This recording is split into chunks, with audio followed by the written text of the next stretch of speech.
You are now entering Maximum Driftcast, the only drifting podcast hosted by a Spanish soccer mom, a 30-year-old silver-haired fox going on 60, and finally, a 200-pound bowl of spaghetti with chimichanga arms. The champions, we are the champions. And we're back to a new episode of the Maximum Driftcast. What? The only drifting podcast with two muscular men and one man baby. Man baby. Is Sam the man baby? No, Brian is. Oh, okay. Brian's my little man baby. It's a big balls man Big baby. balls, man baby. Well, do you remember that picture we took at your house, Brian? We're actually wearing matching shirts. Huh? Do you remember that picture we took at Paco's house? We were wearing matching shirts and they were plaid. Yes. And we were standing next to each Yes. other. It's a full video. You guys Oh, look yeah. like twins. Like Oh, yeah. Danny DeVito and Arnold Schwarzenegger. We gotta find that. But that's my little man baby, big balls over there. And that's because Sam is not here with us tonight. Oh God. So Sam texted us during this very rough time that we have right now. And Sam is in an airplane. He's not flying it, he's riding an Yeah, airplane. And he's going to Bali because he's getting married and he's celebrating his wedding at Bali like the baller he is. Yep, so there you go. So Sam's getting married to some chick he met off the internet. I thought he was getting married to John Bon Jovi's audio guy. Oh yeah, Brett. Sam's getting married to Brett, Bon John's audio guy. So you're stuck with us. You're stuck with the trio, Big Balls, Paco, and myself. So we had a great conversation with Jim and Ryan last week, which was much needed. And they went over a few things that are going to be changing this year in Formula Drift. And the thing was, we were just kind of figuring out, we need more on those details. We need to figure out, what are you guys actually talking about? I get it. You guys run the largest drifting organization in the world. I get it. You don't need to tell me more than that. Yep. But do you know what? I want to talk to somebody that knows about the cars. Who's like down in the dirt. I want to know somebody that is in the nitty gritty, Brian. You feel me on that? Yep. I don't know anybody, dude. You don't know Paco? Yeah. We still need to get you down in those trenches and shaking hands with these people that make all the decisions. It's on the handshake, huh? That's all. It's the secret handshake. Don't you have one? Oh, like this. like No, like this. up. Get it over here. Get closer to mine. Oh, there you go. Bring it in, and then you just open it up. Oh God, That's disgusting. I heard the phone ringing. What the hell's going on? Yeah, I would like to talk to somebody that knows what they're doing. That's the thing is I just don't know if we have anybody. Somebody with a nose? No, that knows, Oh. knows what they're doing. Because you know what? I'm just fed up of talking to people that just don't know anything. Like, think about it. I talk to you and Sam every week. What do you guys know? I know nothing. So it gets tough. It's I'm tough, like- man. You know they- what I mean? They call me the Jon Snow of drifting. Jon Snow. They call Yeah, me the so Gold Dust. I don't know anything. No, I'm like the Gold Dust. You're like Goldust, like WWE's Yeah, gold, WWF with a gold gold suit. I think somebody's trying to hack in. Oh Who's God, that? who would he? Oh man. Uh-oh. Oh, Oh, wait. yeah. Do you know what? You look familiar. You look really familiar, actually. Paco, where have I seen this guy? Maybe on the live stream. Oh, that's right. Do you know? I know you're the famous guy that holds the stopwatch during the live stream during Yes. 5 minutes. Yes. Dude, how did you score that? What a job. That is awesome. So is that like a full-time gig, or what's the title that you have for holding stopwatches? Yeah, time cop or competition director. Time Oh, cop. time- That's a throwback to, I love it. Jean-Claude Van Damme right there. Total Time Cop or Robo Time Cop? Robo Time Cop. He has That's a even leg. better. He has a leg that opens up and a little stopwatch pops out.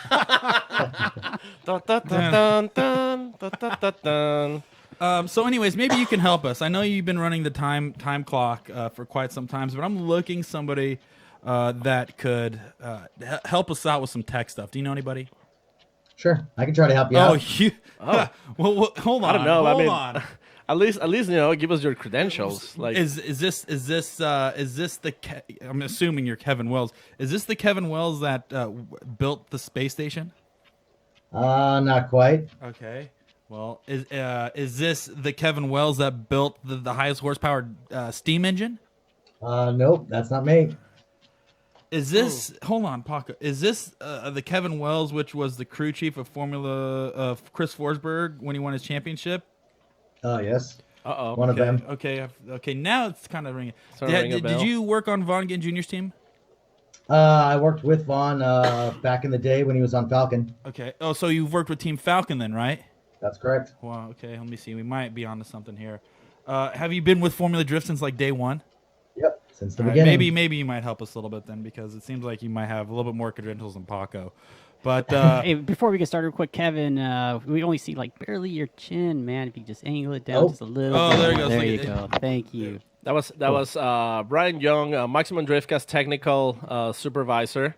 Sorry to interrupt. Glad to have you on the show. Please We, continue. we have our own technical supervisor here too. so yeah. Kevin, I know it's tough being in the spotlight all the time because the camera's always on you. You know, how difficult is it to be on the camera all the time?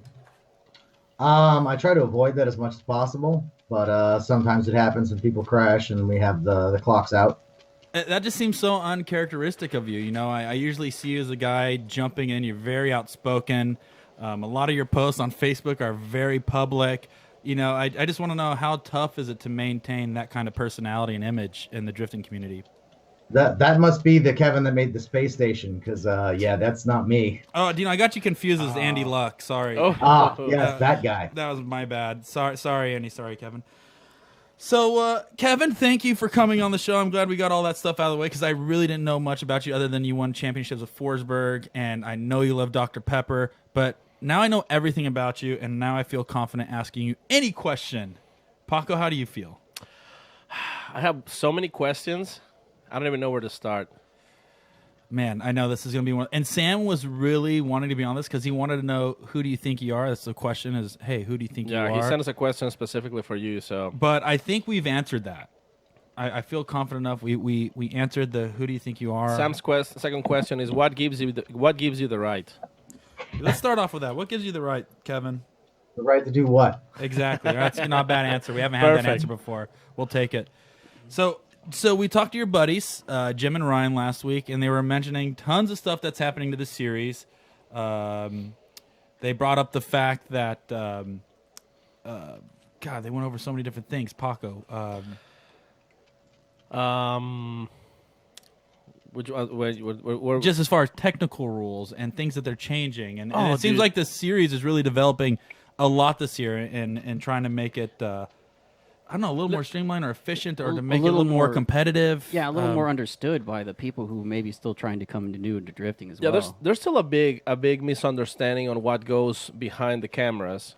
That, like, when all the technical aspects, like let's say let's talk about, for example, what happened with our very good buddy Kristaps Blues. That Right. time where they run over the jack stand, and a lot of people's like, oh, just let him run. But you are responsible up to some point also of the driver's safety. Even if they're like ready and willing, you're like, I can't just like let you go do this, right? So So with that being said, what is your role or what is your job in the series? I mean, I guess a lot of it falls down to safety and then trying to make sure that the vehicles are competitively even for the most part. Since we have such a variety of chassis, it's actually a pretty difficult job trying to not give anyone a particular advantage. So between just managing, and obviously you are the one that is underneath the cars and inspecting every single car that competes. So not Right. only are you continuously improving the rule book and making changes, but you're actually the dude that is getting underneath the car to making sure every car passes tech. Yep. So with that, But you also set the guidelines, right, on like what needs to be done, what's allowed to be done on a car before being built. So when the cars show up, they don't just get rejected like Corey's. hey, come on now, I don't want to Right. go on the road. No, we write the rules and some people read them and some people don't. Can you write a rule book that's just all in pictures? Like an IKEA rule book. Yeah, I need an IKEA assembly instruction guide for FD rules if you have that. I've been adding pictures every year, almost. And those are the ones that I usually get Just right. to make it more clear. You need to make those pictures like black and white so Corey can use it as a coloring book. Yeah, I'll fill it in. We can scan it in. Everybody gets a fresh painted tech book. But starting off, let's go to this. Back to the conversation with Ryan and Jim. They are saying we are no longer running front brake lights on competition cars. What is the story behind that and why? Basically, over the years, left foot braking has become more common and more accepted. So now it just kind of looks ridiculous that you throw it into the bank at Irwindale and your brake light is on the whole entire time.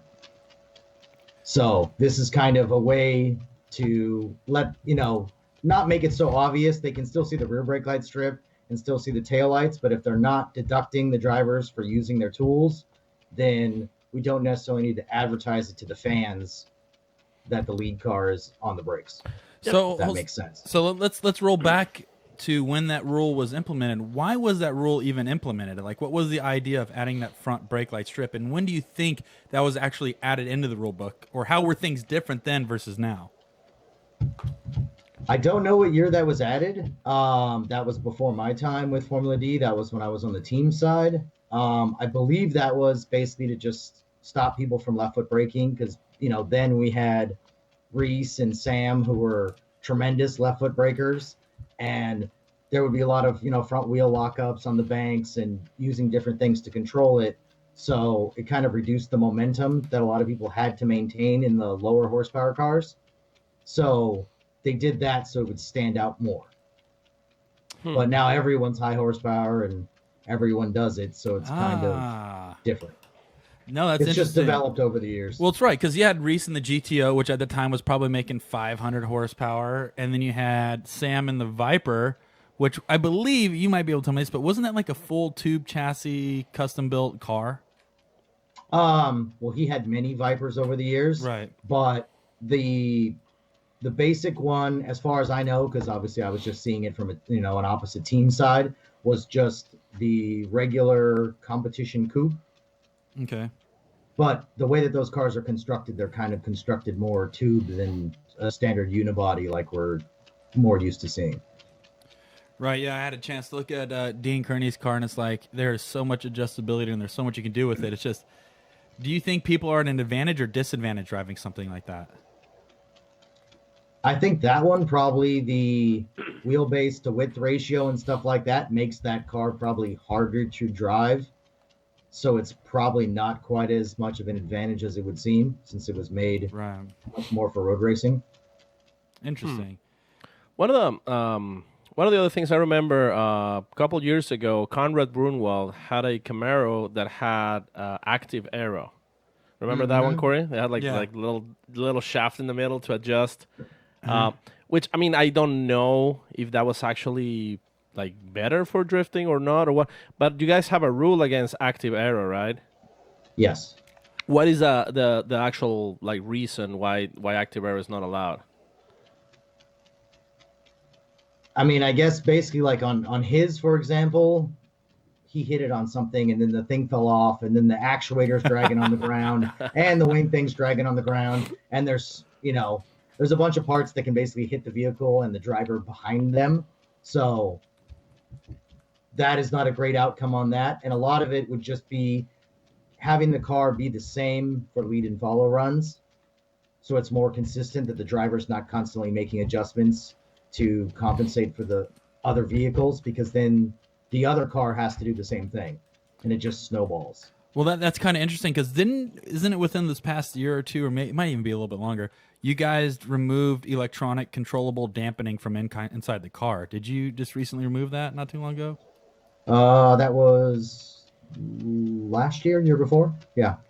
Because back in the day, you'd be able to, I think Tane or one other competing company had like On Vaughn board was using adjusting. it. It was actually all electrical, up and down per corner. So you can actually change your suspension dampening after a run. So you can go do a run. You can be on the soften seat it or and just stiffen say, it. like, Alexa, update my dampening to 0.6. Soften it up, Yeah. Alexa.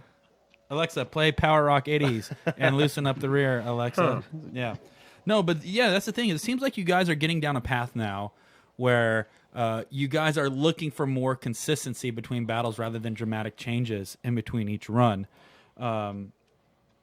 Leading up into this year, obviously you mentioned the brake light rules, and there may be a few other rules, but what rules are you guys planning on bringing in this year that we may not even know yet, or something that you guys is in the works? Do you guys have anything? For sporting wise, we have quite a few changes that are coming. Um, Basically, for practice, we're going to limit your amount of laps prior to qualifying. So you're going to get 12 laps prior to qualifying. So you Okay. can't just go out there and run all Thursday and all Friday morning. You're going to get 12 laps for that. And then I think probably bigger, more significant change is when you qualify, you're going to have to do it on one set of tires. Wow. I got a question about That's the, huge. But the number of laps, on. is that something that's guaranteed for each driver? 12 laps? Hold on. Yeah. Let's break that down. So go ahead, Kevin. What do you got to say for that? No, that's not guaranteed. That's the maximum number of laps you can have for practice.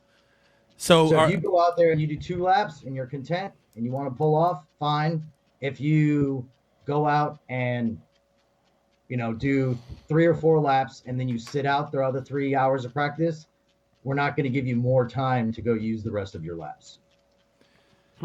But now you can't buy extra well, practice I time, don't think right? you guys realize this. Is this including Thursday practice as well?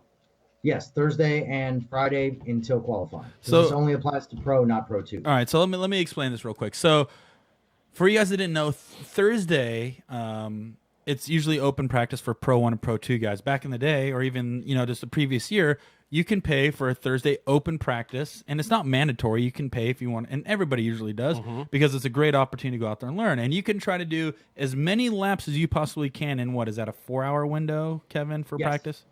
But now that Thursday practice is included, not extra. Oh, okay. So It's been that way for, 2 years. okay. So now it's you go out there and you run in Thursday practice and you can get as many laps as you possibly can and develop the car, right? You may even Before. do 12 laps on Thursday, right? You could do Right. 12 laps on Thursday. And then on Friday before qualifying, you can maybe do another 8 to 12. So you may get 24 laps of development and setting up the car, making changes and things like that. But That's 12 laps per day or 12 you can laps do as many between as you both days? want in 4 hours. But now it's 12 laps spread over 2 days. Is that correct? Yes, 12 laps prior to qualifying. So whenever we do qualifying in that amount of practice, that's all you get. Now, what is the actual, the particular reason for that limitation? Well, there's a bunch of advantages. One, basically, it helps the tire companies that are involved in the series because it helps actually their management and transport and mounting and everything of the tires. Because otherwise, if they bring 30 tires for you and you use 25 tires prior to qualifying, and then you start doing good, they have to take tires away from somebody else. That's interesting. So that's one part of the aspect. And at least, depending on how you're sponsored and how many tires you're allocated, it actually just makes the playing field more even So on pretty that much whole aspect. the driver who's not lucky enough to get unlimited tires gets the same opportunity of practice than the driver. Well, you may have a Right. driver that gets 1,000 free tires per event. You may have a guy that's paying for tires and can only afford X, right? Yeah. Obviously, the guy with the unlimited amount of tires is going to do as many laps as he possibly can, while the other guy's kind of conserving his runs over the course of 2 days. But the other thing too that was one thing about practice is there was always a massive line. Like Kevin, if you were to break it down on Thursday practice, how many runs do you think a normal driver would get in the old school way? It kind of depends. We have between 9 and 15. Some do 17. It kind of depends on the weather and the way everything else works out at that particular event for the flow.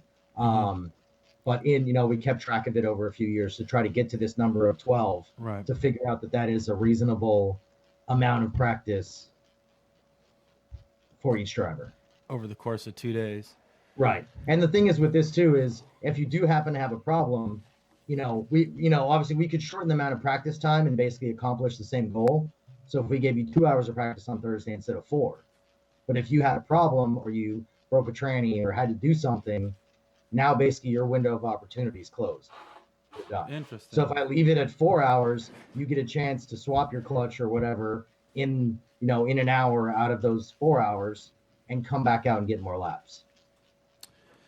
Interesting, because before it's when time was up, but if something were to happen, let's say you only get, here, let's look at a scenario like this, right? Let's say I'm going into Thursday practice, I break a transmission, right? I only get one run in. Let's say half of the fields may have done 8 runs on Thursday. Well, guess what? They can only do 4 on Friday. I can use all 12 runs or 11 runs on the day before or on qualifying day. So even though you may have missed the time, you can still get that same amount of seat time on the day after, if that makes sense. Right, and it might be possible because now there's less people in line because they've already hit their quota. Right. Okay. Now it's making sense. And let's go back to cost control, because for some of you guys that don't know, tires are allocated prior to the round, right? So if you work with a tire supplier within Formula Drift, they say, hey, do you know what? You got 28 tires this round, or you get 30 tires this round. That 30 tires is spread over from test day on Thursday all the way up through one more times and all the way up to the podium battle. So I could definitely see that being cost control, because you could literally, you're getting two runs per set of tires. So if you do 12 runs, you're already going through 24 tires in one day, right? Now you're already a quarter of the way or even 3/4 of the way through your tire budget. So now you're only leaving yourself with, maybe 10 to 12 tires for competition qualifying. So I guess it is giving a little bit better budget control and management.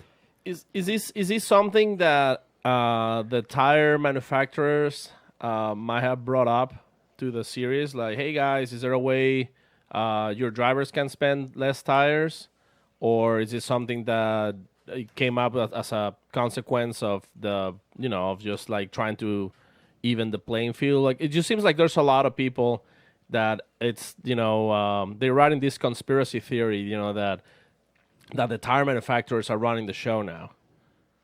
Well, I mean, we've spoken about it. I don't exactly remember who brought it up first. I think it was more one of those things that sometimes you see towards the end of an event, certain drivers are struggling for tires to try to get to the podium. Right. Yeah. Because they've been used up, or a competitor that used 20-some tires and then got knocked out in top 32. Well, let's go back to Dylan Hughes and Travis Reeder in Seattle. Didn't Dylan run out of borrowing tires? He was borrowing tires from teams that were knocked out earlier, just because he used all those tires leading up to that particular round. If it was consecutive one more times, or used too much in practice, or it could have just been down to overall budget and managing of the amount of tires that he got, that could have affected that. So that's a pretty interesting idea. And then also rolling to that, the thing that blows me away the most is now that you guys are changing all these tires rules, you're only allowed to use one set of tires for both qualifying runs. Right. You guys haven't done that at all before, right? In the series, this is the first time you guys are trying that. Yes, that's the first time we're trying that. Basically, as an effort to, instead of having a qualifying setup and then having a tandem setup, we're trying to eliminate that and make it more of an even playing field for the teams that can't afford to either hire enough people to help them do both setups, and just make it simpler overall. And then when you're running qualifying, you're actually probably going to be running a line and performing the way you will be in tandem, instead of having two completely different setups. Can you elaborate a little bit on qualifying setups and competition setups? Like, what's the big difference? What are people doing in qualifying that they're not doing in tandem? But what is the big difference that these guys are doing for setups? I would say probably for the most part, the cars are looser in qualifying, so they can get out closer to the wall, so they can make more smoke, so they can get all the way through. But that's why they're burning almost a complete set of tires in one run. They're basically taking grip out of the car. If it's either, suspension, sway bars, what have you, they're doing that to make it get exactly where they want it to for qualifying. But we're basing all our tandem runs off of qualifying. Which would literally be impossible to do if you're running what you're doing in qualifying, because you're going to be blowing the tires off the car and not really going anywhere. Right. Okay. So, so let me translate that again. So people are a lot of the drivers may loosen up the car, get more wheel speed, more smoke, makes the car easier to drive. So it's super loose, super freed up. And what they do going into tandem competition, they tighten the car up more, so they'll have more speed to outdrive the other driver, correct? Right, basically to run away from the car behind them. But now your competition in qualifying is different than tandem, and if you've been practicing with someone that's been running a qualifying setup the majority of your Thursday and Friday, now you get into tandem with them, and now the game's changed again. You know what I mean? Right, because So- so for an We example, might actually have a better show if everyone's running a competition setup all the whole time, right? So that's the other thing too is a lot of spotter that could help spotters and other people in the team, because now it's more of a consistent level.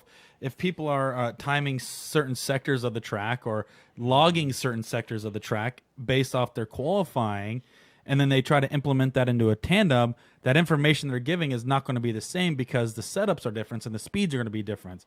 In the qualifying, they're going to be way looser, way slower, more smoke, less speed. And then the tandem, it may be dialed back a little bit on smoke, more grip, more speed. So now it's going to throw everything off.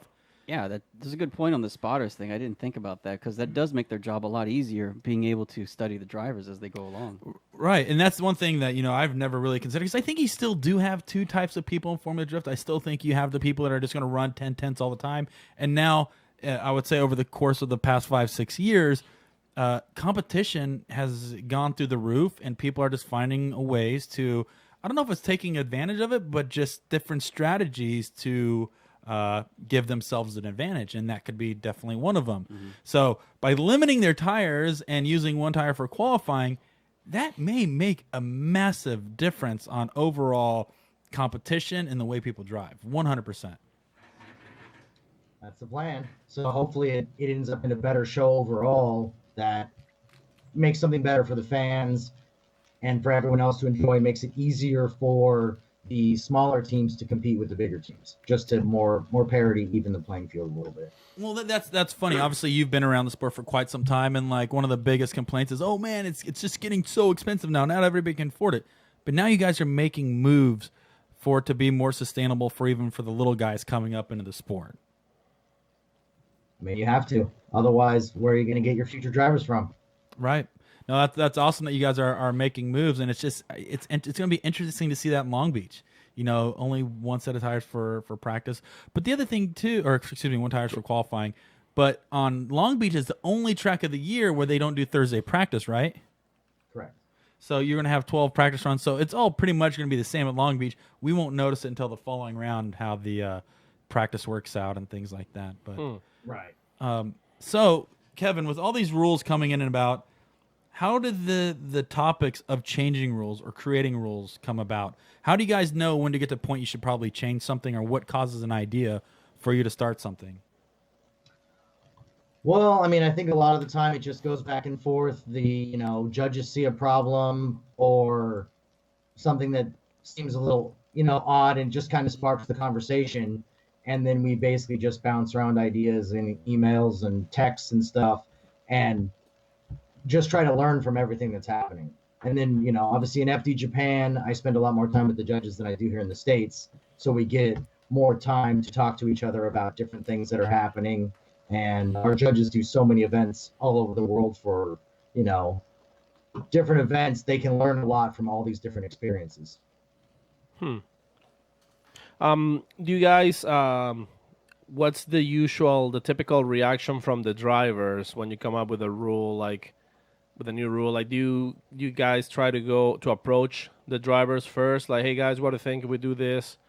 Or do you just like come up with a new rule and see how they react? It kind of depends. Sometimes, like, if a driver happens to call me or something, I'll mention, things and kind of get people's opinions. And obviously, like with the tire rule, I talk to the manufacturers just to kind of see their input, if they're against it or for it or whatever. Obviously, trying to make everyone mad at the same time, and just go through. But I think overall, it's mostly internal, and we just try to discuss through and get the pros and cons on all these different changes before we release them. So real quick, Kevin, I have a question from you from one of our YouTube commenters. Real quick, before I ask the question, on Friday practice before qualifying, is that open to the public? Practice is open to the public, right, on Friday? Yeah, I've been there. when it's practice on Friday? Yes, it just depends on basically the venue and what time we open the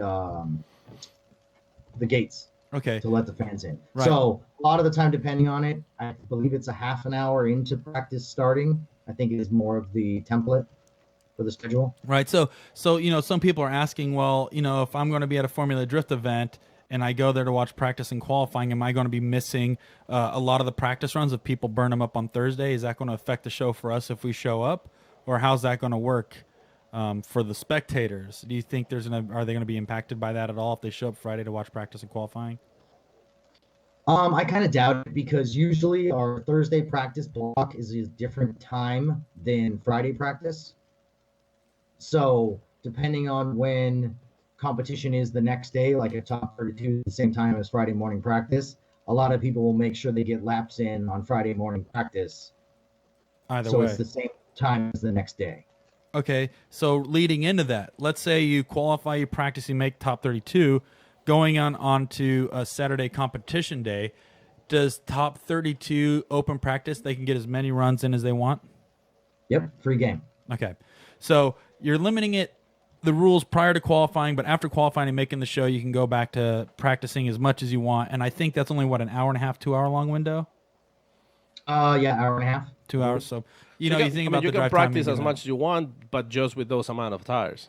that you end up getting correct. So, but So once it's up, again, it's up to you how much you want to make him last, or yeah, or if you feel comfortable, you may just do one run right before top 32 and go. So there's always a strategy getting in. So maybe some people may go drive and just get a comfortable rundown and go qualify, saying, "Hey, do you don't want to make my practice up in top 32 where it really matters?" So there's going to be a lot more strategies kind of implemented, which is I think it's going to be a huge difference.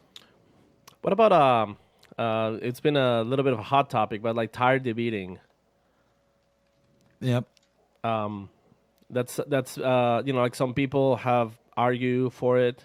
I mean, including Mike Kojima. He was making an argument about safety, where saying adding stuff to tires so they don't debeat is actually safety regulations. You don't have like parts suddenly flying off the track, especially like after that accident that happened in Japan, where an entire wheel. Well, that's a major mechanical failure. Right. Absolutely, but I mean, it definitely I get it. I mean, I personally don't see why not allowing for what do you call it again? No, any kind of attachment devices, or what was that again, Kevin? Yes. You've kind of been changing the wording on it quite a bit because people will change the definition of what you're actually saying that particular item is. Right. So the way it's written is beadlocks, wheel screws, and any means of attachment between the wheel and tire is prohibited. Okay, so I mean, The reason for this also goes back to obviously the amount of tires we use. If I allow you to, do wheel screws like you would on a drag car, or beadlocks like you would on an off-road car, off-road truck or something, they mount their tires and they run them for a long period of time. Right. They're not running them for 30 seconds at a time and then, changing them. So that would be a gigantic project if you had beadlocks on 20 sets of wheels and had to mount 30 tires per team. You know what I mean? It would be a tremendous expense to do something like that. Not to mention the wheels are more expensive, and it kind of goes on and on from there. So wouldn't that defeat the purpose of showcasing a street legal tire by having to have an application to hold that factory tire on the wheel? Wouldn't that kind of if the tire from factory just came with some kind of more no, gooey... like if I'm buying a Nexen tire, right, and I see guys running beadlocks on it, why would I want to buy that? Like, I see what would you're be saying. why The would you incentive showcase a tire that way that when needs- people are running it at 4, 5, 6 pounds and the risk of I think it defeats the purpose of showcasing also what the tire is capable of. Use the tire for what it's developed for. It's something to think about too. Is the reason why we're having debeating in the first place. Yeah, I mean, Yeah. because of the running very low PSI. What is the lowest they go, 6 pounds maybe? Probably. I mean- Kevin would probably know more than that. Probably right around in there is pretty low. It's definitely in the single digits that people are running. And I mean, without doing some form of minimum tire pressure rule, which some other series have, not for drifting, but for, different things. But that is a super hard thing to police because once again, they're running a set of tires for an entire heat or an entire race. They're not running them for 30 seconds, changing them, 30 seconds, changing them. Trying to keep track of that and monitor that is a pretty difficult task. So far, this is the easiest method that we've come up with to basically make this work. So I mean, like for some people who might have a doubt, like the whole idea of running very low psi on your tires is just to make the tire even grippier, right? Which that's kind of like the idea of having a tire that is like street legal tire. It means that it's not like a ultra sticky compound, right? I mean, that's kind of like that's maybe why it's considered like a little like a cheap move or something like that. I mean, I just personally I think I'm totally okay with if somebody wants to run 0 psi as long as it gets results. Obviously if But the then you tire got to doesn't start getting in the degrade- safety feet. The safety, obviously, if you're running, and that's a risk. And now you're putting other people at risk by running Yeah. so slow. So there has to be a boundary there. And like obviously, that's when they implemented the rule of hey, tire to beads. You lose automatically because it's a safety issue. But like for example, like tires like run flats, they have Right. like a thicker sidewall. But now you're affecting grip. Well, I mean, but like I guess it's like you can get like some kind of balance. Like I don't know if like tire manufacturers they can just make like a tire that has got a very nice. That's thick. a different. You're stepping to a world where it's millions and millions of dollars to develop a new tire Yeah. to run in the series. So there's really no ways around it. It's just run at a responsible tire pressure that works for you without blowing it off. You know the risk if you blow the tire off, you're gonna freaking lose. It'll start affecting the builds of the car too if it becomes too much of a problem. Where like Yeah. they're to try to find grip another way instead of So just loading might as PSI. well just bring drag radials. Right. No, it's so looking at the chat here, Chelsea's like, I think it's more expensive to fix your car after crashing from a DB tire or even a hospital bill. Well, at what point it's It's true. no, it's not true. It's a rule. It's a rule. If you're gonna go that low, you're risking yourself. You're risking yourself to crash the car. You know the risk if you go that low. Don't go that low if that's the risk. Don't Yeah. put yourself in the hospital. If you know you're getting to points like, man, I'm about ready to blow the beat off on a total the car and kill myself, then don't go that low. That's plain and simple. There's other ways to get around it. And sure, you can go run stadium super trucks and all that and run B-locks, but Yeah. like if that's the rules we have, you can't run any type of B-locking device or mechanism, then run within what is safe and we Yeah. get the most grip out of. Which I mean, we've seen many drivers just running perfectly fine with so it's not like it's impossible. No, it's not. It- But for example, like one of the things. Everybody's in the same boat. That's another great Everyone's point. in the same thing. We don't have that many manufacturers. We don't have that much variety of tires. So if you're the only guy that's debeating constantly, then you're the one that needs to make the change. Right. Makes And sense. and you will make the change because you lose automatically. And well, speaking of safety, and you're like hospital bills and all that, I got a lot of people asking like the actual reasoning for not allowing to connect the strut towers to the roll cage, which I think we had a little bit of a conversation on a few episodes ago where we precisely talk about that it's just kind of like to allow the car to have those crumpling zones and let the driver, like absorb less of the impact. But like a lot of people's like saying like oh, we can salvage the car, you never hit your car too hard. But just can we expand a little bit on that? Well, I mean, I think a lot of it is that, it helps absorb the impact, puts less shock into the driver. So that at least helps on that factor, because comparing it to other motorsports, we don't necessarily drive in the same fashion. Yeah, you could they say. they don't hit walls the way we do with the corners. So if you grab the back and the front snaps across, you're hitting it in a completely different way, and at least the car is repairable at that point. Because in other motorsports, if you caved in that corner and it was attached to the roll cage, that would total the car, because it would bend that portion of the cage. Oh, I see. So like that that cage. I mean, like if the cage gets bent at any point, the car is considered a loss. Correct. So So it'll actually make it not cheaper Yeah. in that aspect of the car building, because if you do damage the car, you can't just take it down to Sam's and have them pull the front over and fix it all, because it'll be welded all together. You're gonna have to cut it, then pull it, and then fix that section of the cage, but that just or, sounds or total the car basically. yeah. It sounds like a cage that's been bent and all that sounds very like compromised as far as integrity, right? Right. So real quick, as I'm reading through chat here, Sage hopped in and says, "You don't lose if the tire comes undone. You just can't change it. The run is still judged. It's not an auto zero anymore."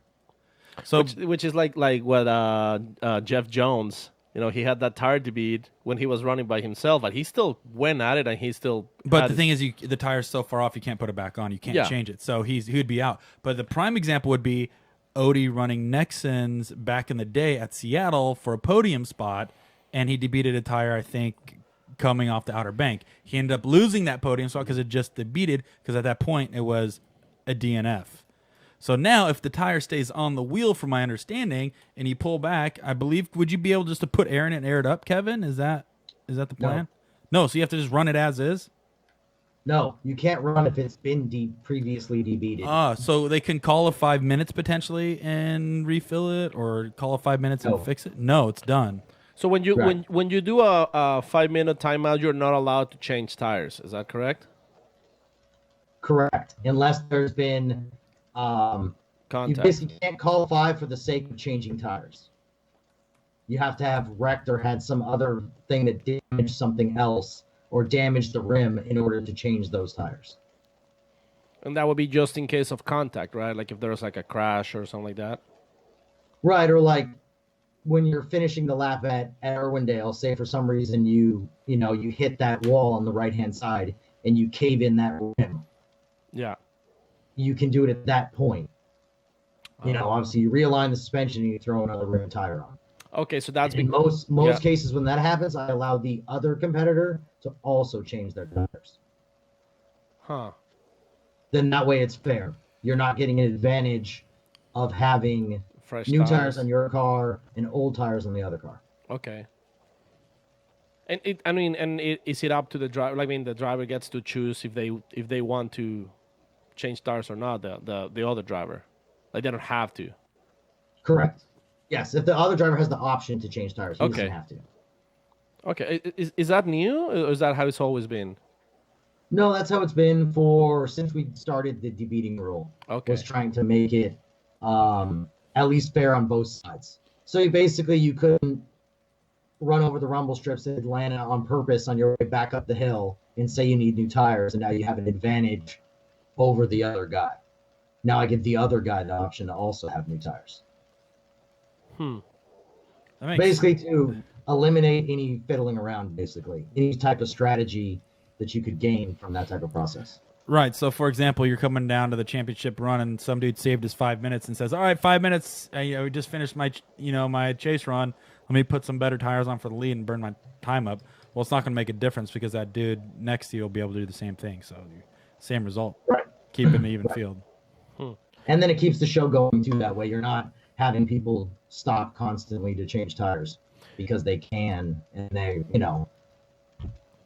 And only have 1 5 minute. At some point, you might as well use it, right? So a lot of people would use it even though they didn't need to. and there's no points deduction if your tire comes off, right? I mean, it's just as long as you keep driving the way you are driving and you keep in your line, it wouldn't affect your scoring, right? I'd have to read that to you, but for qualifying and for tandem, it has different wording on the debeating. Well, like I said, Ryan Mhm. said, you don't lose if the tire comes undone. You just can't change it. The run is still judged, not auto zero anymore. So as long as you don't, because run 1 and run 2 have different outcomes for the Right. debeating. Yeah. Like even Sage is saying right here, if you debeat you want to debeat on your second run, because if you do on your first run, you're shot. right, Right. because you Okay. can't really Yeah. Can't fill you it can run, back Yeah, up. you can run your second run unless the other guy just can't pull a second run either. Then it'll be a tie for double zeros, and then you have to go again, right? It'll be a one more time. Right, but that is also up to the judges because they can basically pick what is a more dramatic fail. Basically, what is the bigger mistake? You know what I mean? So let's. I mean, let me just like make like a quick scenario. Yeah. So let's say you're driving, you feel that you debeat your tire. I mean, I guess most drivers will notice, like, oh shit, I lost my tire. If you go and like in purpose slam your car a little bit against the wall, can then you just like claim your 5 minute, Oh my! your 5 minute, timeout and just get a new tire? But the other guy get new Well- tires too. Well, the problem is usually if you are going to do that, the judges will go through the footage and they'll review and see if the debeat happened prior, before or after the crash, because someone has to issue fault. Okay. So they'll go through the video and be like, oh, see, it's off right there. He hit the wall right there. You're still screwed. Because now you hit the wall because your tire debeated, not because you hit the wall on purpose.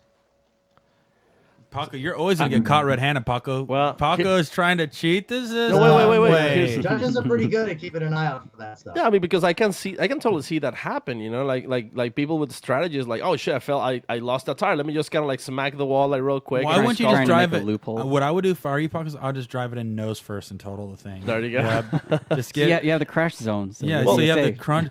Well, the thing is, Paco's already cheating, so he has strut tower braces from the firewall to the strut tower. So it would just totally destroy everything. I don't even but- have strut towers Nope. anymore. You'd be out there on a trike. Yep. Actually, if you see, like for example, like Kevin Lawrence is also putting a scenario where he says, "What happens if a debeated what happens if the tire debeats on your first qualifying lap? Since you have to use the same tires for your second qualifying lap, are you allowed to just remount that tire, or that's it? You're done for both your runs." I'm still working out the actual penalty phase of that portion because obviously there has to be some outcome if you cannot change tires. So those details I'm still trying to figure out and try to figure out all the exact scenarios like this. Do you lose a certain amount of points? You know what I mean? Or do you can't be above a certain position? Like what is the penalty that happens for doing that in qualifying? Right, but if somebody debeats a tire in qualifying, they can refill it back up, run the same tire, and there's really no At least penalties. just try to remount But the thing it. is, if you blow your tires off in the first run, right, completely down to the cords, and you can't make a second run, you can just basically either say, "Do you know, I'm going to take my one run and not run the second." Yeah, or like- if there's an issue where he ends up getting a hole in his tire, or Yeah, what would fucks happen up, if your tire just blows up on your first qualifying well, then round? there would be a potential penalty or an issue there. Right. So, interesting turn of events on this stuff, man. This is I could understand the tire conservation and trying to make it more streamlined, trying to keep people away from changing multiple setups from qualifying to practice. But yeah, no, I think it's really definitely going to change how the overall performance and the flow of the show. It's going to be great, and like you said, I think it may create more consistency because we're not seeing so many types of changes throughout the cars through 2-3 days worth of stuff or driving. Right. I think I was thinking about Kevin Lawrence's case, just walking it through in my head here. I mean, there's no reason. It's not like it's tandem, so there's nothing stopping you from changing your tire pressures in between runs, right? Right. In tandem, you can't do that. In qualifying, it's fine. It just has to be the same set. So yeah, you would just come back with whatever score you got on your first run, come back in, and obviously you could change the tire pressure or remount that tire. That's good. If that tire was destroyed, that would be another problem. You have to find a used tire. Yeah. So, Go to like- your local Llantera and pick up a. So if the tire debeated, but it didn't come completely off the wheel, and you were able to finish at least some kind of a scoring pass, you can still reseat that tire, Right. air it up, and then Yeah. go to your Yeah, second right, run. and then as not long be as it's affected. the same tire, Right. so it'll be a little garfed up, but it'll get you to a second pass. That's how I see it. Yeah. Right, for qualifying, yeah. I think that's the most logical solution to it. I mean, we can come up with like tons of scenarios. Like, Oh, you guys are okay, great at so that. Listen to this one. Imagine if Corey just came back from lunch. Yeah. He Yeah. spilled barbecue sauce in his tires. Yep, and it just seals them together perfect, and it doesn't debeat at 2 pounds. Will that count as would glue? you eat the barbecue sauce, or would you just let it run? What would you do? No, They'll let you go if you lick it off. yeah, it's not just let's taste it. No, man. Like I think everything that you guys are doing is really cool for the sport, making it more understandable for the new fans coming in. And like you said, even going back to the brake light thing, kind of looking at it a little bit differently now. Can you imagine a new guy entering the sport, spectating it for the first time? Like, dude, that guy's slowing down the whole bank and dragging his foot. Like, what is this? But now it's like you can separate that rather than understanding for the most general populace that comes to an FD event that hasn't been there. They're not just think they're slowing down. It's actually part of the control that driver is doing to maintain that line. 12 tire rule, 1 tire for practice. Is there anything else that we're going to be expecting thrown at us this year? We might be changing around some of the wording on the actual scoring of the judging for qualifying, but not quite there yet for announcing it, that stuff. All right. So now that we heard all the cool, fun rules that you're bringing up, can you tell us anything cool about how you caught people cheating?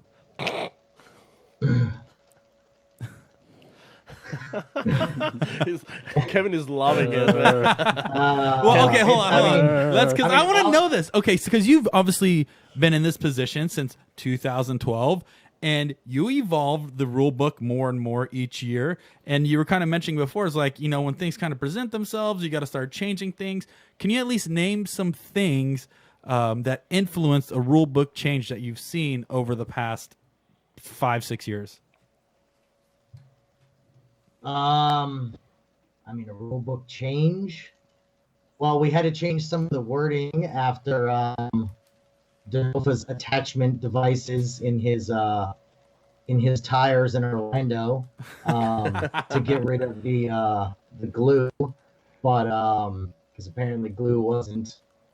It wasn't. It was to bead the tires on the wheels, Kevin. Come on, dude. You should know this. Right. This is the seat. So, but there's a minor thing there, and there hasn't really been that many crazy things, but there's always a constant development because there's always rumors. Oh, this person's doing this. Make sure to look at this. The brakes, for example.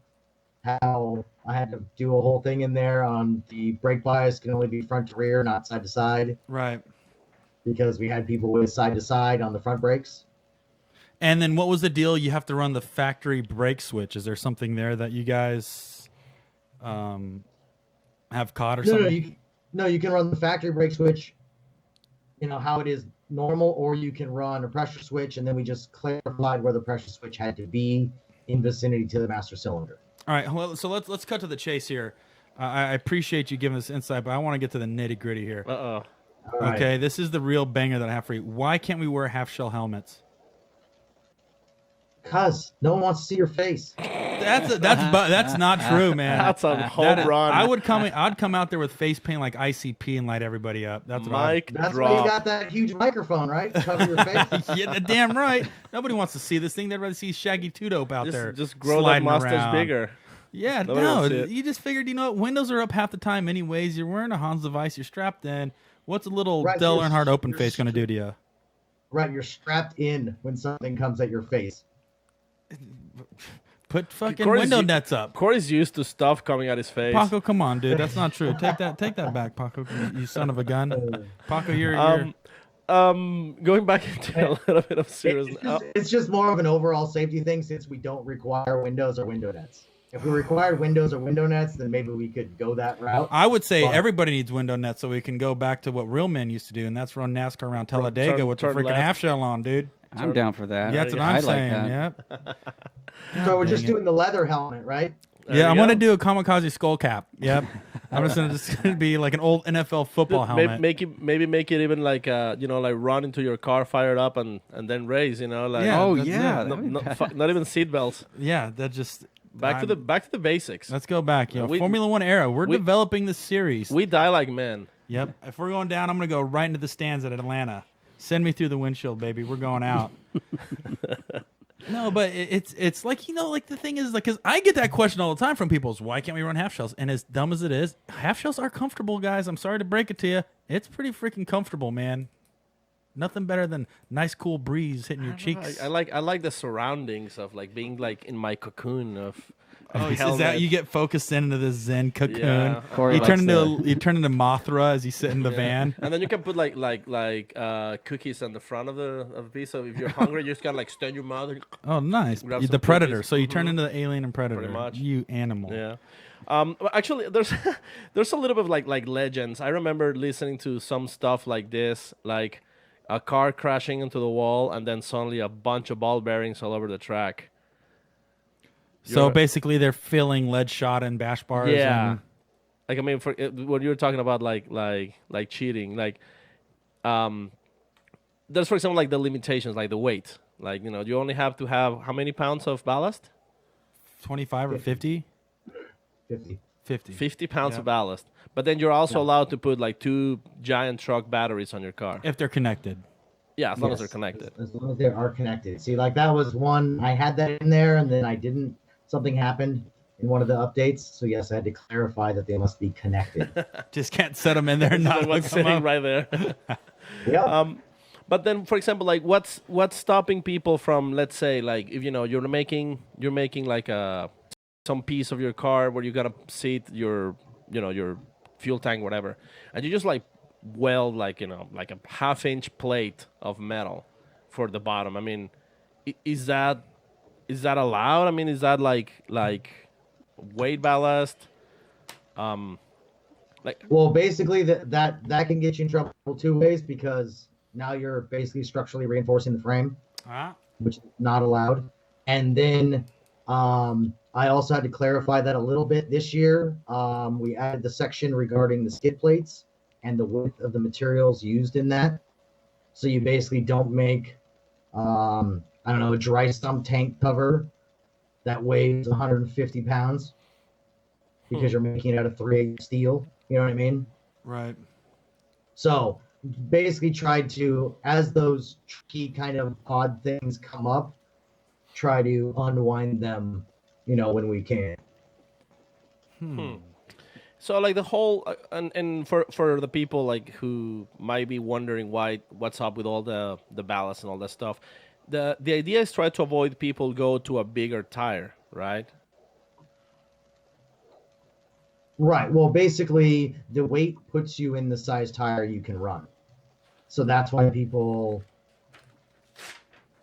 fiddle around with the weight that way. And the reason, part of the reason why that was made, that was before my time, is basically just so you don't end up spending tons and tons of money on titanium and dry carbon and everything else, trying to make a 2,100-pound car and then put it on 295s. Right.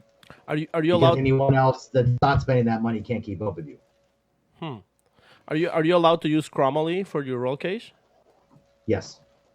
Because chromoly is like considerably lighter than regular DOM, right? But it's also it's as strong or stronger. I think it's stronger. Yeah, well, there you go. That makes total sense. Well, usually it ends up being lighter because they allow you to run a thinner wall tube of chromoly because it is stronger. Okay. So But I require you to run the same size tubing. Oh. So you can't So use then it. it just end up with the same, just more expensive material. Yeah, and stronger. I'm gonna try to switch topics here because I want to go like the Pro-Am series and things like that. Do you think Pro-Am series should follow a similar rule book to what you guys run? I mean that's a really hard question just because I don't see as much of those cars as those, series operators do. I think it's obviously good if they're basically training the drivers to basically follow, say, the Pro 2 Right. set of rules for tires and stuff like that. So at least they're ready when they get here. But it's kind of a difficult thing because they can't necessarily kick out all the people that show up because I don't know, they have a vehicle that doesn't meet, the specifications for some reason because they need drivers to run in their series.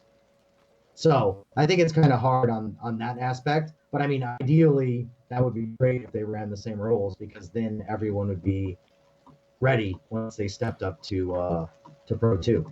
Right, and you know that's obviously we talk about this quite a bit. You know, the argument is the difference between a good Pro-Am car and a Pro 2 car, how there's this huge gap, and my personal belief is that by not following the rule book and not running the proper cage and safety equipment, that makes that budget that much more money to make that jump. When if you invest it early, you're not going to have to rebuy it twice, and that could be in anything. That could be the way your cage is made. That could be your safety equipment. That could be running a Hans device. But that's where it starts. Now everybody, you know, runs a Pro-Am. It's like, man, now I need to spend another $12,000 to get this thing ready. When if you actually kind of develop that over time, that will bridge that gap, that budget gap that everybody's talking about. And, you know, there's obviously a lot of people complaining, saying, you know, FD's way too expensive, way too expensive. But now it sounds like over the past year or two, you guys are trying to find a way to dial it back to make it more affordable for that privateer team that's still rolling up on the trailer. You know, that goes back to the whole 12 tire thing.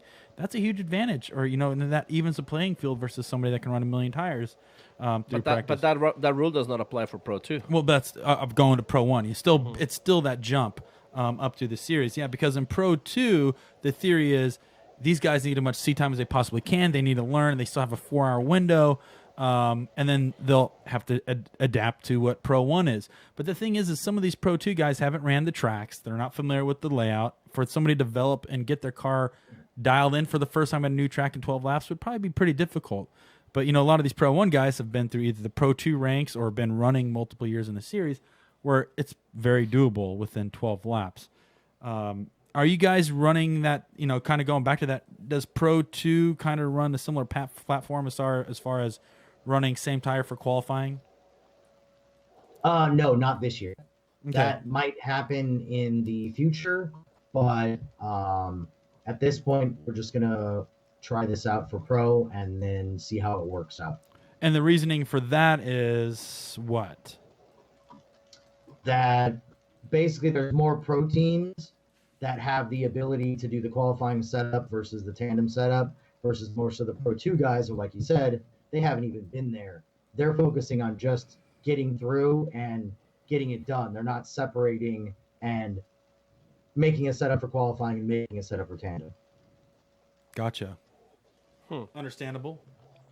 So, yeah, so you were mentioning something about Pro-Am and moving into... Oh, yeah, no, I kind of explained just the bridging the gap to make things more affordable for people to bridge that jump. But it aren't, like it says, Kevin explained a lot to make the series that much more affordable. And even now, it's like this year, Formula Drift for the top 3 Pro 2 dudes, they get a budget within the series to pay for hard cards. There's Pro 1 registration comped.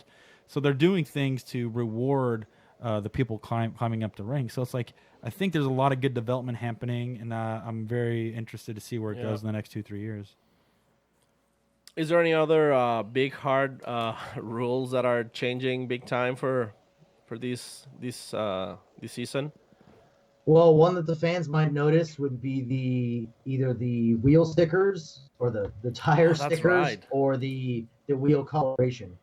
That I think is going to be an interesting thing. It'll definitely change the cosmetics if you're a new fan showing up, that you're going to see all the tire brands, you know, either on the tires or have markings on the rim. So is this mostly for the tire manufacturers to be able to show that their tires are being run on the cars, or more like to be able to see the tires spinning? You know, the same reason why wheels weren't supposed to be all black, you know, in order to see the wheel spin and all that. Right. This is more for the judges. Oh, okay. Right. That's why basically, if it was for the tire companies, then we'd obviously make them have to run the tire stickers with the tire company on it.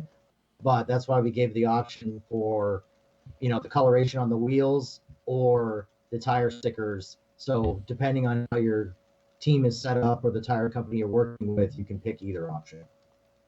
But at least the judges can see your wheels are rotating, and they can see the stop with the handbrake, and you can see the things. It's much more pronounced.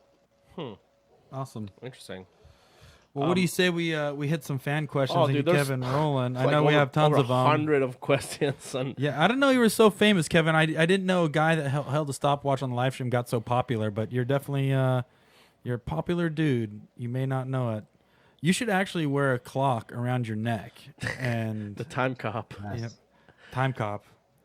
Is that Sylvester Stallone? Is that a movie? with It's Sylvester? Van Damme. Van Damme. No, that's Van Damme. Dude, Yeah. where have I been? Van Jeez. Johnson. Yes. I have a question from Looking for Tonight. It says, "Hey, good looking. Would like to." Oh shit! No, sorry, that was Tinder. Oh, sorry. My bad. Wrong app. My bad. Hey, I just got a quick question, actually. Was there any introduction of any new tools to be utilized by judges? Was there talk of like a box or something like that? They should put judges for ride-alongs the whole event. That has been a plan, not for the whole event, but at least a little bit. I'm still working on getting that done. Yeah. But I think that would be a very good way to do it. But yes, no, we're working with RacePack.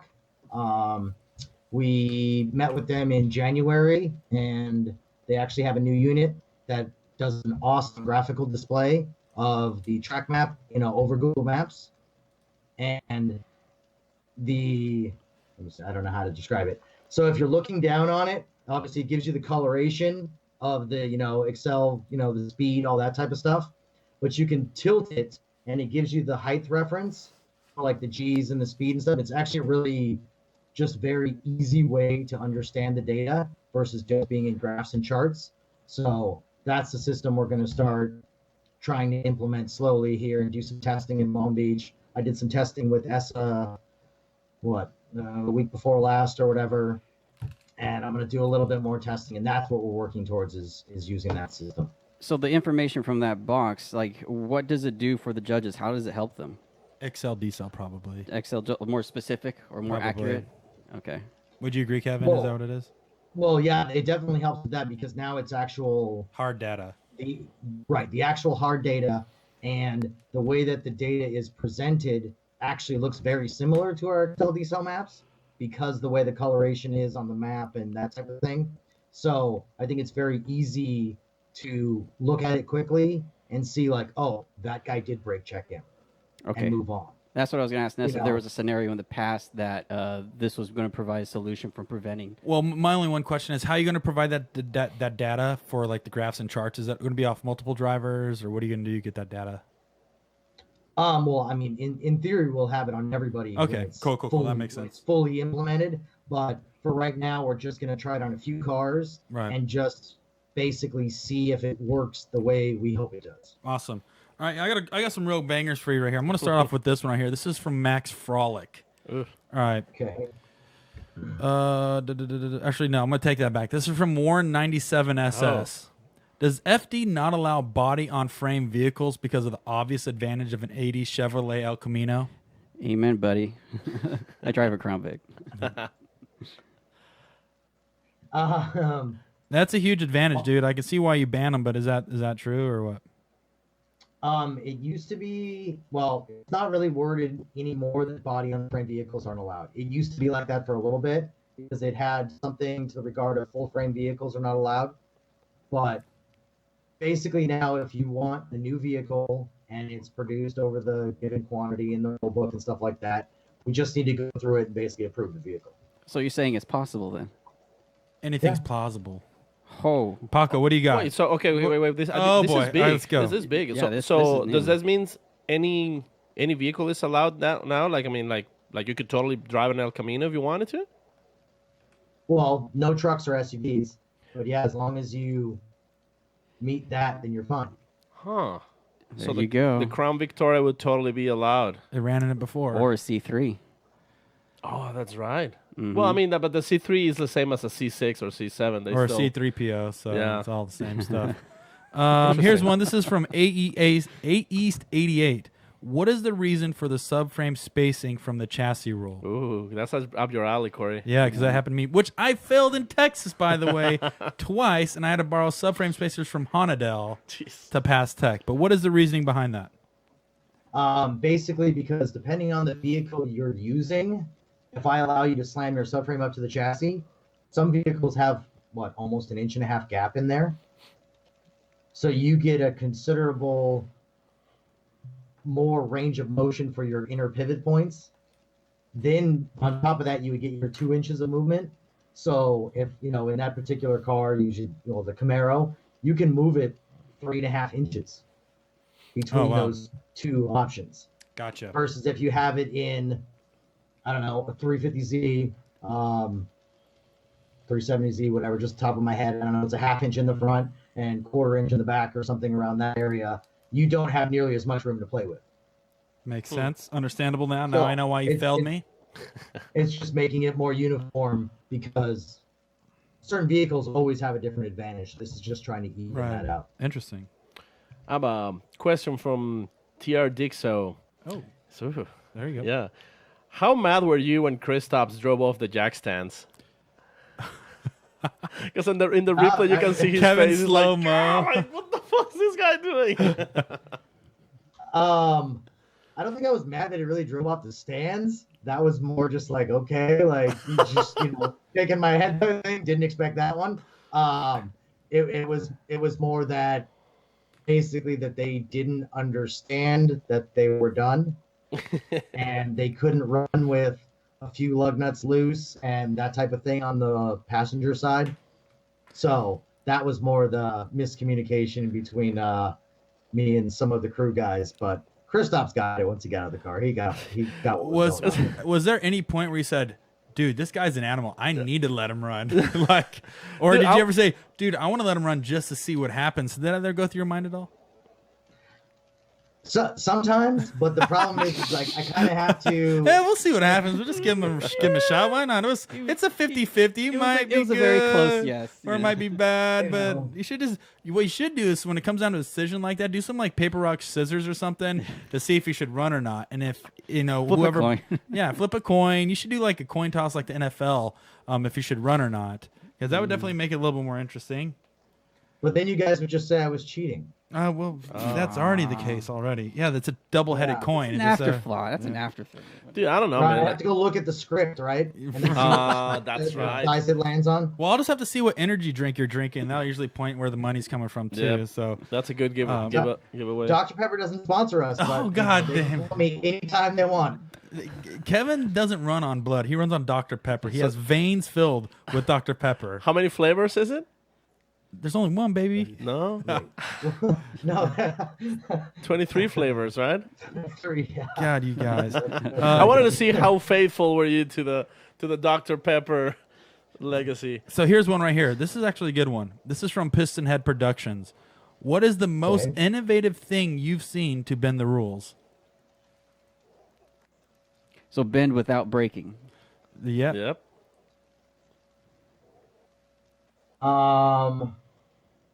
I think probably it would be the brake bias side to side just in the front, so the judges couldn't see the wheel lock up, but you could still use your left foot braking. Ah, that is so That's- cool. That's pretty damn impressive. That is pretty And, aggressive. On the let's say you're and running the and- bank. And I told him that. I was like, that's not against the rules, but that's pretty damn impressive. I like it. I was like, it will be eventually. So they would turn the bias off on the inside wheel that has the load off of it so it doesn't skid, right? Is that the idea? Yep. Good Wow. stuff. Very That smart. is brilliant.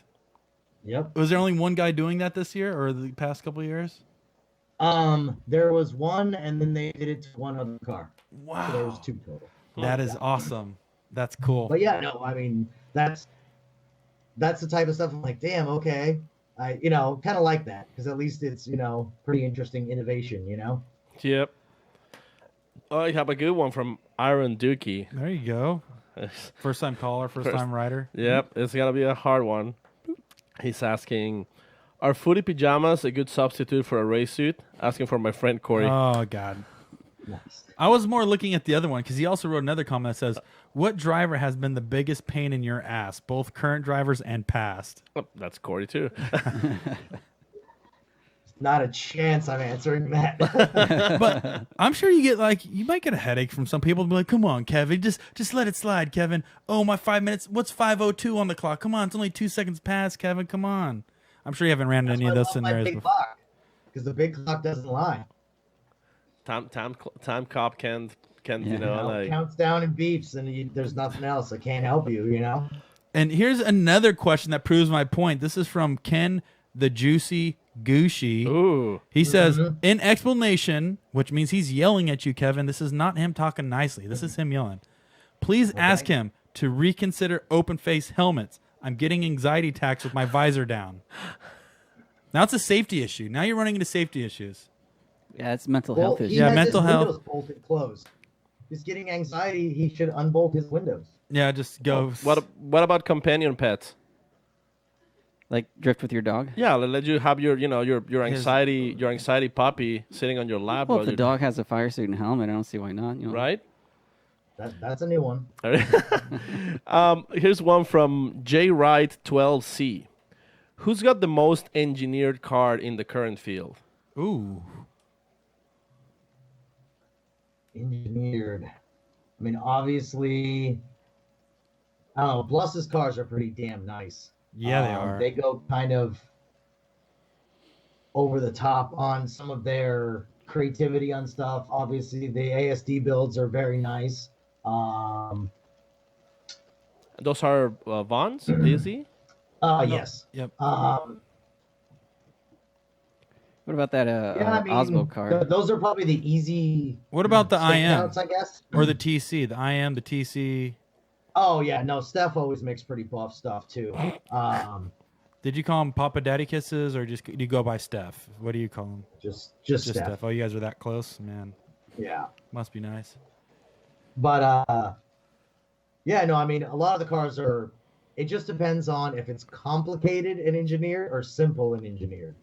Kind of depends Right. on the question. Because some of them are extremely simple, just beautiful, and everything works. Oh God. You know? So Here- it kind of depends on the value, you know? All right, this is another interesting one. This is from 666 Drifter. Ew. What's the most ridiculous rule, tech, or safety violation you've came across on a car?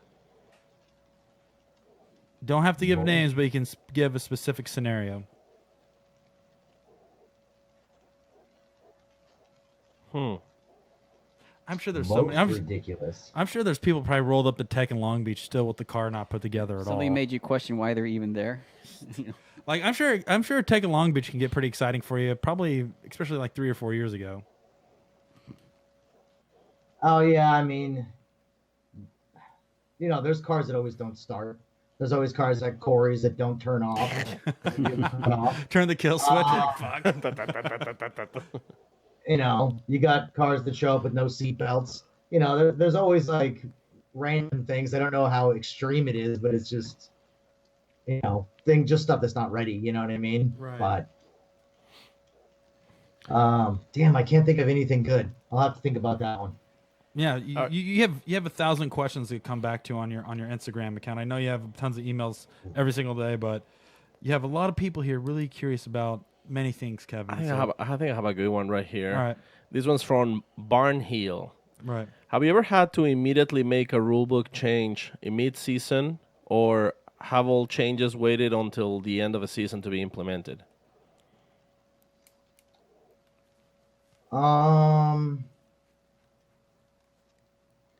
I can't think of anything technical wise that we've done mid-season. For the most part, unless it's something that's like a safety concern, then I would probably, at least I would prefer to wait until the season's over and then start again fresh.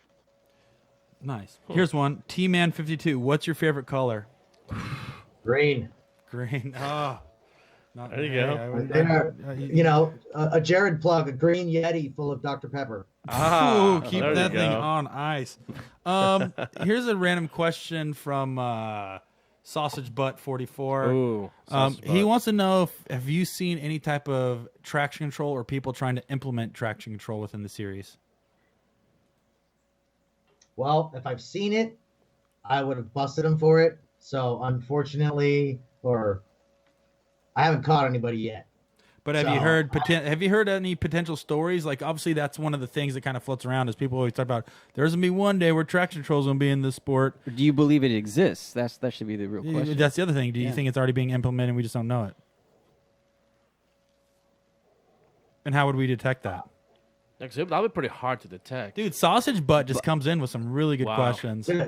Detecting it is definitely the hard part. That is the major complication with that whole thing, because they make units now, not even in the computers, that are like the size of a quarter, that have traction control in them. It's a very difficult process to get through, but hopefully, as we're working towards this data box for the judges and the XLD cell thing, that will be another benefit to having that data, is you should be able to spot some of those items. And So, that'd like- probably go ahead, Brian. I'm sorry. Yeah.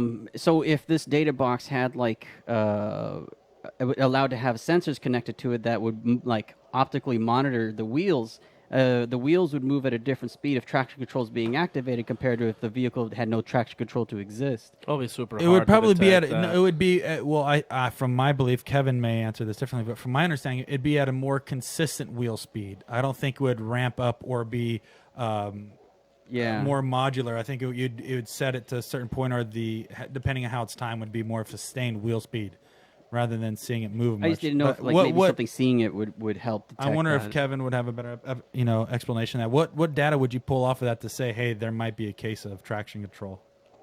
Well, the problem is we don't allow those sensors, so I don't want to have people add wheel speed sensors, Right, so okay. I can have them. You know what I mean? Because then they can piggyback off them, in the harness and that type of thing. So, So it's just more or less a gentleman's agreement. Well, and Well, if you they can don't go, have- and you can if they- look for the sensors through TAC as well. Yeah. Yeah. right. So, I mean, basically, I believe it's Torque and Lucas, when they look for traction control in theirs, they do a lot of it off the RPM curves themselves, Cool. of the actual engine RPM. All right, here's a question from Whiskey Boner 43. He wants to know who won the Forsberg and Forest battle from New Jersey, and did you find anything broken on either one of the cars? Ooh. I don't know, whatever the judges declared was the winner on that one. And I can't, Did you get involved in that at all? not really, because I didn't realize it was actually a problem till later. Because I think all I did was, I think the judges declared a winner, so I didn't have a 5-minute call on either one of those two cars. They just went away on their, I think Forrest drove out, and I don't remember. But I didn't have to go check them after that. Like in a standard 5-minute call, that type of thing. I got one more. Sorry, I got one more. I bad can't one. be of more help on that one. All right, this is my last question from me, and this is from Mr. Steal Your Dog. When does Underglow return? Oof. I don't think Well, it's been. when Corey gets back there and brings it out. Damn, I thought Vaughn had underglow. That green More like underglow in is his in the rear. grill? Is it in the rear? Maybe. Yeah, it makes his smoke look a little greenish. Green. That's Kevin's favorite color. Maybe he's Oh, trying to very- sway Kevin. Ah, That's the decision. Ah. Illuminati confirmed. That's it. Vaughn's cheating with the green lights to sway Kevin, so Kevin likes his car because there's green on it. Makes sense. All right. All right, that's it. We cracked the code, Corey. Yeah, that's sorry. I wish I Got was it. down sooner. Figured it out. It wasn't the Dr. Pepper. No, it was the green it's, machine. It's like 'cause Monster Kevin- Energy. I just can't Monster wait till I Ener- can hypnotize Kevin Mon- with like a green like Monster twirly Energy is thing. green too. Illuminati confirmed. All right, that's it for questions for me, Puck. What do you got? One I have more. one from Honey Badger Drift. It's asking, why do cars have to have 2 FIA rated seats? Basically because we allow ride-alongs in Pro, so I can't stick Somebody a on media guy or someone from the LA Times in a seat that's not approved to be on track. which makes total sense. But I mean, definitely wanted you guys to hear it from the man himself, because I kind of like that. Just makes sense. Like, you're not gonna just let somebody sit in a AutoZone seat when you're going 100 miles into a wall. Let me see. I thought I saw another one here. Ooh, okay, last one. Very last one from Macho Man Randy Sanchez. Okay, hit it. If you were in prison, what gang would you join? Or would you start your own gang? That's a good one. Yeah. That's a good one to end on for sure. I think I'd have to start my own. What would you call it? Ooh, I don't know. And who would be in your gang? Ooh, Who would be your general? Ooh. it's getting complicated here. Man, I don't know. I need like a one of those books so I can go through and pick the people I want to join. You can First join. name off the I top need of your the head. That's mugshot going to be the book. one. Well, Paul, let's make this easy. Brian, what would your gang name be? Go. Big Go. balls. Big balls. Paco, what'd your name be? Corey on the Hosfords. Nice. Mine would be the Butt Chuggers. Wow. Kevin, what's yours?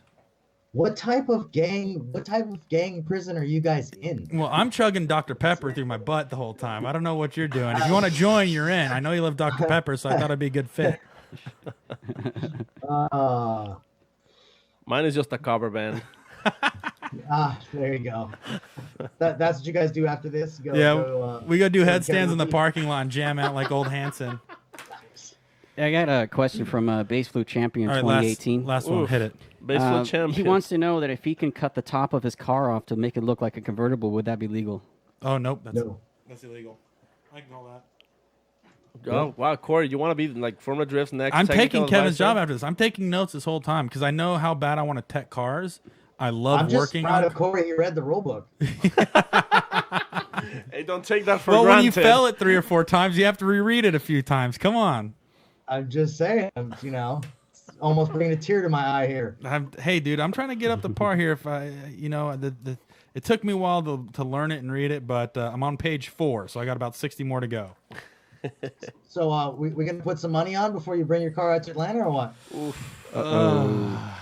Oof. Do you know what? I would say yes because PSI is doing it, and I know they're going to do it right. They'll do it And right. so I'm not the one wood screwing in parts anymore. I'm Yeah. leaving up to the. Plus, Corey's pros. already putting money on the car. I mean, Yep. like that's Yep. the only way to get it done so far. But if I fail, I'll owe you Dr. Pepper and probably a vape pen or something. I don't know. I'll borrow Matt Field's vape. All right, Kevin, we appreciate you. I know you love being in front of the camera. You're very outspoken on the live stream and off the stream. Anybody you want to thank, your sponsors at all? I would like to thank Ryan Sage, Jim Lau for allowing me to hold the stop clock. What? I'm not holding. We just gotta get him like a big clock that he just hang with a chain. No, Flav of Flav. idea. Kevin and Ryan, I know you guys are still here. You need to get Kevin like a referee NFL coach shirt with the black and white stripes and a whistle. In a Flav of Flav Yep. digital clock. Kevin's eyes are just Yeah, closed. sorry, Kevin. loving No. Yes. Well, anyways, Kevin, thank you for being part of the show. You are a huge asset to the sport. I know you work your little butt off all the time, creating rules, enforcing the rules. Not many people want your judges or the judge's job because they're the most difficult to do. So we give you all the credit. Thank you for joining, and we'll probably see you at Long Beach. Thanks, guys. Have fun. All right, you. brother. We'll see you. Have a good night. Later. Before we talk shit, let's make sure he's gone. Brian? Oh, come on, Ryan. No! He's just gone. So what I did is I took notes on what I can cheat on. Uh-huh. All right, did you write anything down? Well, dude, yeah, I wrote race pack, tire stickers, safety cage, tires debeating. We got everything We right didn't, here. we didn't talk about alternative power sources to move the car either, No. like electric motors. Well, I mean, a lot of people, Assisted? a lot of people's actually asking about they want to know like more about like allowing electric cars into Formula Drift, which actually, I mean, they already said that they're open for it. Right. It's just they're just waiting. Here's my prediction, and I think Brian and I were talking about this. It's kind of like actually our prediction. Okay, go for it. 2019, Elon Musk is bringing Tesla to Formula Drift. Point that early. Huh? I think it's going to be I 2020, think 2021. I think it's because the 2019 will be- Roadster doesn't come out until what, 2021 or It doesn't have to be 2022? a Roadster. But I think that's going to be the car they're really going to be pushing for performance. I think the other ones are not a performance-based marketing. But I believe that they could come with a performance model with one of the current models that are out right now. Yeah, I mean, Yeah, it just depends if they release that way or not. it has a Absolutely. very nice. The sedan has a very good wheelbase already, Yep.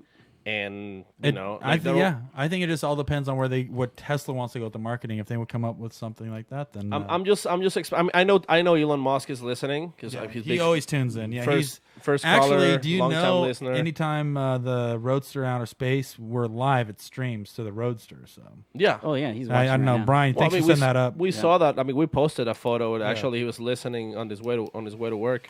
So okay, you guys, this was a lot. of information. Yeah. What's the biggest surprise that you've heard today, then, except from Kevin? What's the biggest thing you're just like mind blown? I think that just the whole tire thing is going to be, well, okay. So when Kevin told me that they were going to do 12 laps, at first I was like, dude, like the thing is, a lot of guys make a huge hike out, and sometimes if they get knocked out in top, if they don't qualify, they're only they made all this trip for 12 runs. Okay. You know what I mean? So that's one thing. But it's like, who cares? Go out there and qualify. It doesn't matter. So you can't. It's irrelevant. The tires used for qualifying or the one set of tires for qualifying, it made sense after he explained that, hey, we don't want people constantly changing. There's a super loose qualifying setup and there's a high bound up tight competition tandem setup.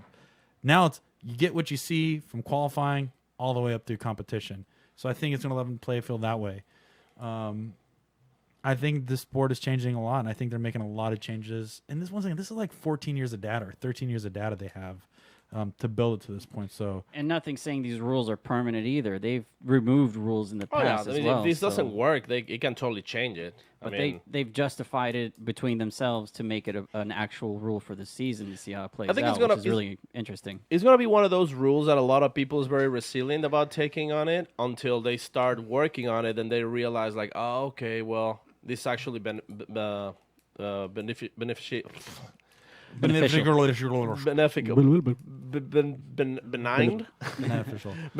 for the show, for the teams, So I think it might take a couple rounds from the kind of get used to and broken for people in. to start kind of like getting used to it. So now that we're thinking about this tire rule, who do you think hurts from this rule the most? I think the teams that get 1 billion tires that can do on unlimited laps and constantly change. And they'll go out and do one run, take the set of tires off, do another run on new tires if they're qualifying. We don't like the setup, put another set of new tires on. So they may only get one set of tires to simulate what they'll be experiencing in qualifying. Now that you only have 12 runs, you may either go all new tires for 12 runs if you want to simulate qualifying. They just have to be more accurate on their practice, because I know there's a purpose for every practice run now. I know, like a lot of drivers, there wasn't before, drivers kind of like dial it down during practice, just in order to save the engine, save the tires. But now that they're not going to have that many runs, they might need to be running, closer to 100. On every practice run, just to make sure that the the car is perfectly dialed. It's all hypothetical. All the little stuff that they would do just to burn a lap to shake it down. The other thing, I don't want to spend too much time on talking. We've been talking about a lot, but the other thing is like this. Think about this. Okay, this may be a hypothetical, but this is something I wish I would ask Kevin. Is there's sometimes where if I were to go to a new track, I would drive the lap and not drift the lap. Right. So does that considered using one of my 12? That's a good question. Well, but from what I understood is that you can use 12 sets.